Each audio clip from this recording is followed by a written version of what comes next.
bigas, oh. Palit ko lang sa'yo ng 2 native na manok. Gusto ko lang mag-ulam noon.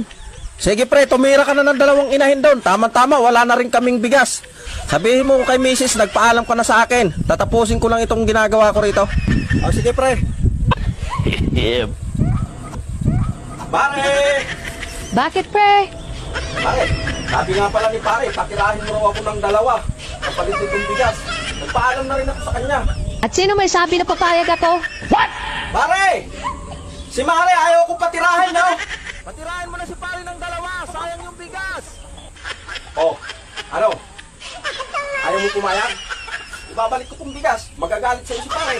Woo! Bahala ka dyan. Teka lang, pumasok ka na nga.